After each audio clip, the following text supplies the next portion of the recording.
Merab Dvalishvili just submitted Sugar Sean O'Malley. And guys, I'm going to tell you right now, we were wrong. Okay? I'm going to admit it. I know, man. I really bought into the hype. Sean O'Malley, no goon O'Malley, man. I thought we were getting a new mythical fighter, but I guess not, man. Unfortunately, Sean O'Malley did not get the job done. Merab Dvalishvili looked impressive. This man gets better and better every single fight. Merab Dvalishvili, I believe, has put a stamp on the fact that he's the bantamweight GOAT. And I think there's an argument, there's a true argument of Merab Dvalishvili being in the top 10 of greatest UFC fighters of all time. And I don't think that's crazy. But anyway, Sean O'Malley, I don't like hearing that he got dominated, man. I really don't. Maybe y'all think I'm coping since I picked O'Malley. Y'all know I picked O'Malley. Did a whole breakdown on that video. He did some good in the fight. Some of the things I talked about, like teep kick up the middle. But Rob just he's always on the pressure, bro. Forward pressure. And it opened up some opportunities on the feet. We saw Merab land some good shots on the feet against O'Malley. Ultimately landed the takedown, which I believe beforehand that he was going to do. It's inevitable. Merab is going to take you down. But O'Malley just could not get up off his back. And when he did, he left his neck exposed. And Merab Dvalishvili just got a submission victory in the Big 2-5, man. It's crazy. I don't know what this sport's come to, but I'm telling you right now, I even mentioned that in the breakdown. I said O'Malley's going to win unless Merab Dvalishvili has developed some sort of submission game now. I don't know if he just really been working on the crafty submissions with Aljamain Sterling, but I think Sean O'Malley just kind of got up a little sloppy, tried to turtle up like I said he should do, but he just kind of left his neck exposed and ultimately paid the price for it. But it is what it is. Let's get into this reaction of UFC 316. Decent card, but Merab Dvalishvili just put a stamp on the fact that he's a top 3 pound-for-pound fighter. I think it goes Islam, Ilia Topuria, and Merab is right there. I don't even mind the argument of him maybe being 2. Merab genuinely looks like one of the best fighters in the world right now. One of the best fighters we have ever seen, and he's only getting better, guys. It's not like he's 40 years old, on the brink of retirement. This man is 34, I believe. So we might possibly get 2, 3 more years of this dominance. But going back to the domination, I don't think Merab necessarily dominated this fight. I just checked the scorecards. I thought Sean O'Malley won round 2. Maybe that was biased since I was picking O'Malley. But the judges saw it for Merab winning 1 and 2. But either way, rounds 1 and 2 were super competitive. Like I said, Merab landed some good shots on the feet. O'Malley landed some good shots as well. Stuffed a lot of takedowns.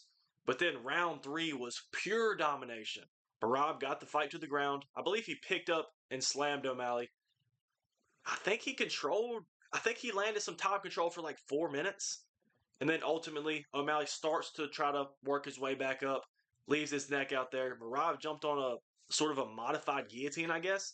I think they labeled it as a north-south choke, but I guess sort of a north-south choke, more of a guillotine from the north-south position, but whatever.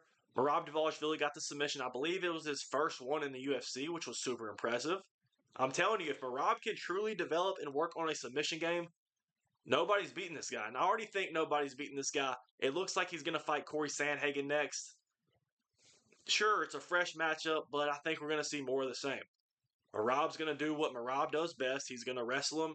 He's going to put the pressure on him, and he's going to dominate. Beakers and test tubes, Corey Sandhagen, man, as Lucas Tracy would say. But Corey Sandhagen, is he on a one-fight win streak, bro? He's on a one-fight win streak.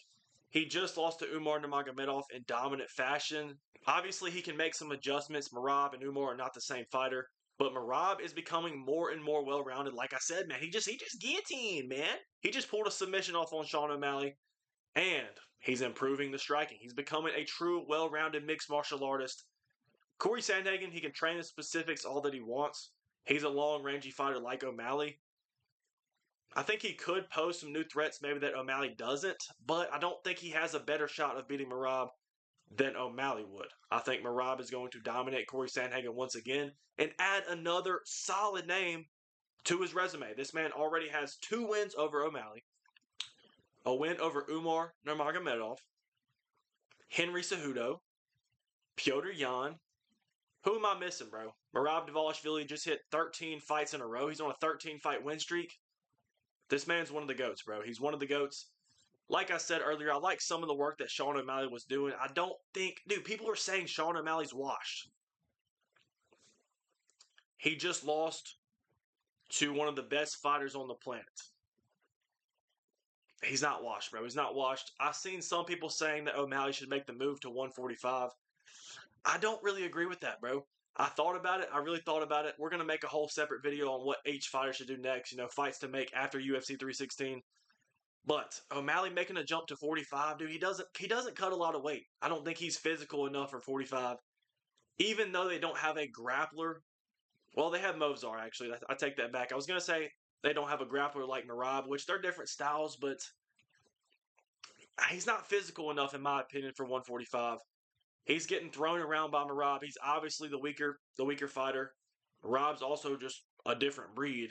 But Sean O'Malley, yes, there's some good matchups maybe in the striking aspect, but if he fights like a Movzar Evloev, I don't see him getting over the hump in that fight either. I think he's going to take a lot of time off, get back to the drawing board, let some things clear up a little bit in the division, and then maybe fight. I want to see him fight Petr Yan in the rematch. We'll have to see what happens. I think O'Malley is going to take a lot of time off. But I don't like the jump to 45, dude. I don't. Merab Dvalishvili looks like he's going to be defending his title against Corey Sandhagen. And if he gets through that, which I believe he will, I want to see him jump to 45. I want to see Merab jump to 45, not O'Malley. I want to see Merab versus Volkanovski. I know they have said that they don't want to fight each other. Or Merab has said he doesn't want to fight Volk. He said he's stronger than me, he's better than me, and they're friends. That'd be a sick fight, bro. That'd be a very sick fight. A fight I think Volkanovski could win, just stylistically, but it'd be a really fun fight. It would be a really fun fight. Merab's the type of guy, we've noticed now. Merab Dvalishvili cannot be beaten on the scorecards. You have to get this man out of there. And that's similar with Volkanovski. I know he lost the decision to Islam Makhachev, but besides that, for the most part, you have to finish Volkanovski to beat him. You're not going to outwork him on the scorecards. Same with Merab Dvalishvili. But that was a beautiful performance from Merab, bro. He's not slowing down anytime soon. And I'm becoming more and more of a fan of Merab each and every time. This man's so wholesome, bro. The post-fight speech was awesome. The fight was awesome. I don't think it was boring at all. I know you always see on Instagram comment sections, YouTube comment sections of ESPN posts, Merab winning the title. You see comments like, bro, Dana's got to do something about wrestling, bro. It's just so boring. Merab's not boring. He's not. That's a real thing. Merab's not boring. But anyway, I actually enjoy Merab Dvalishvili fights. You hear these false narratives all the time that these wrestlers are boring. Merab has been in entertaining fights. Look at the Umar fight. Merab versus Umar, one of the best fights of the year. But let's go down. Kayla Harrison gets that strap against Juliana Peña in dominant fashion.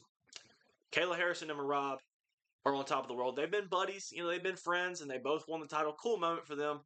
Kayla Harrison looks to be fighting Amanda Nunes next, which I don't get hyped for women's fight. Y'all know how I feel about women's fights.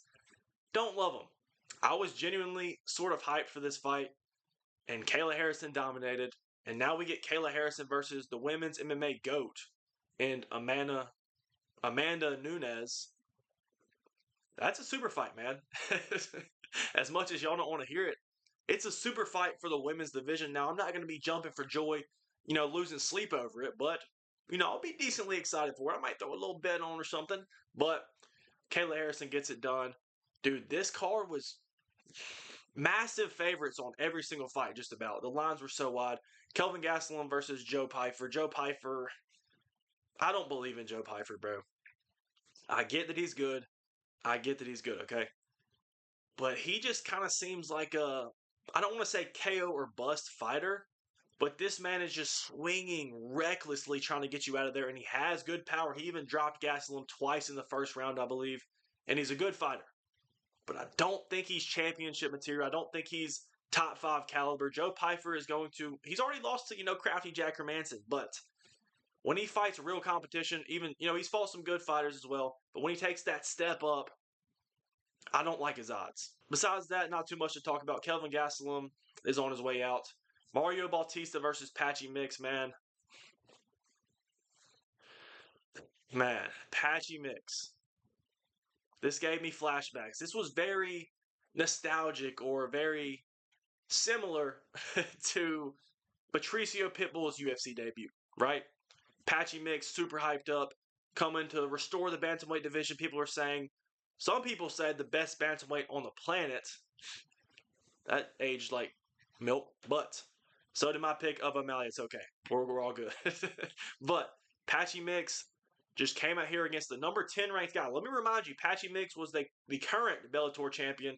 He did not lose the title. He came from there, whatever they had going on. Came over to the UFC, fought the number 10 ranked UFC contender, and got dominated. Mario Bautista was throwing a 1-2 and probably threw the straight right hand maybe 30 times and landed it clean about 27 of the 30 times. Patchy Mix was getting busted up, dude.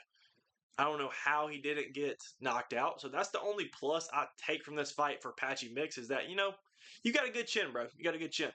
Because Mario Bautista was putting it on you, bro. Mario Bautista, nobody likes Mario Bautista because of the boring fight with Jose Aldo. I get it. I don't like him either. He's really not a boring fighter. Outside of that one performance, he's really not a boring fighter. He's legit. He just dominated, I believe, 30-27. 30-27 Patchy Mix. Dude, what is it with these Bellator guys, bro? I'm kind of getting frustrated. First of all, Patchy's not his real name. Some nickname given to him. Same thing with Patricio Pitbull. I don't know what these Bellator guys got going on, man. They're kings over there. They're riding high. Goats over there in Bellator with these fake names, Patchy and Pitbull, and just think they have aura. You're not that guy, pal. Trust me. You're not that guy. But Patchy Mix, I don't want to hear you talking again. This man was talking so much. This man had insane levels of confidence, which is good, but you got to back it up. This man was flat-footed. He was getting pieced up. Couldn't even take the fight to the ground when he tried to, only a couple times, but he tried to. Mario Bautista is legit. I think Mario Bautista is legit. It's kind of a mix. It's kind of a Patchy Mix, man, of Mario Bautista being legit and Patchy Mix, kind of being a fraud. That's what I think. I don't think he's one of the best bantamweights on the planet. I think maybe he had a bad performance. Sure, you can say that. I don't know if these fighters are getting nervous under the UFC lights. I don't know what it is, dude. But the same thing is going to happen with Aaron Pico. We got Aaron Pico coming over to fight Movsar Evloev. I don't know why they're doing that to them. I don't know why they're doing that to Aaron Pico, bro. He's about to get smashed. But these Bellator guys, man, I don't want to hear anything else. I don't want to hear anybody. I don't want to see any edits of any Bellator champion saying they're the real best fighter in the world. It's not true. It's been proven time and time again. But the final fight on the main card, Vicente Luque, you got to pack it up, buddy. Vicente Luque, you landed some good shots in the first round, but he looked slow. Vicente Luque, maybe one more fight and then just call it a career. You were great back in your day, but now, dude, you're not the same fighter. You're not the same fighter. Just kind of rolled over and let Kevin Holland submit you, bro. Kevin Holland, he's crafty. He got the long limbs. Not necessarily a knock on, from getting submitted by Kevin Holland, but did he get tripped? Maybe I missed something. It looked like Luque just fell over. Maybe he's not even that old. Luque's not even that old. But Kevin Holland got the job done. Congrats to Kevin Holland, man. Is he on a 2-fight win streak now? Hold on, is Kevin Holland on a 2-fight win streak? Kevin Holland's usually a win one, lose one type of guy. Maybe he's won 2 in a row. I'll have to fact check that. But win 2, maybe lose the next one. If he fights Colby Covington, that's a fight I want to see, by the way. I still wouldn't be surprised if Colby gets it done. But Kevin Holland looked decent. He looked like Kevin Holland. He'll show flashes of being great, and then he'll show flashes of being just mediocre. But Vicente Luque, I think he's one fight away from retirement. I'm disappointed, man. Prime Luque would have mauled Kevin Holland. That's what I think, at least. I get Kevin Holland has the length, but Luque was landing some good shots on the feet. So was Kevin Holland. They were trading a little bit, and Luque just rolled over, bro. That's how I feel about it. And then the prelims, man. We got Joshua Van, guys. I got to see him live, man. Joshua Van, future flyweight champion. Bruno Silva. Yeah, buddy. Head to the tire shop, buddy. You're going back to Dave & Buster's, buddy. As a Matt continues the streak. And the rest are nobodies. But UFC 316 overall, decent. Merab Dvalishvili really put a stamp, bro. I know I keep saying this. I've said it like 3 times. But Merab keeps getting better, bro. Nobody is beating this man. I think you have to knock him out. He seems sort of unsubmittable. Back in the day he got submitted. But Merab, dude. Nobody's going to outwork this dude. This man's crazy. If he can add Corey Sandhagen to his resume, and then maybe an Umar again, we got to have some serious talks, bro. We have to have some serious talks. I know he only has, what, 3 title wins? Title wins are not everything, bro. Title wins are not everything. This man went through the gauntlet. Look at what Merab had to do to fight for the title. Look at his path to the title and compare it to Sean O'Malley's. I like Sean O'Malley. I like Merab, but you can see the discrepancy there. Merab Dvalishvili, his wins, his resume is insane. But that's going to be it for me, guys. We picked Sean O'Malley. Unfortunately, we broke the streak. We did. I have not got a main event wrong since the last Sean O'Malley fight, man. What do you know? Merab versus Sean last time. I picked Sean. I didn't learn from my mistake. We picked Sean again. It is what it is. I'm okay with it. But let me know your thoughts on this card down below. Let me know who you want to see Merab fight next. Let me know who you want to see Sean O'Malley fight next. And be sure to hit that like button and hit the subscribe button if you're new. But that's going to be it from me, guys. We out.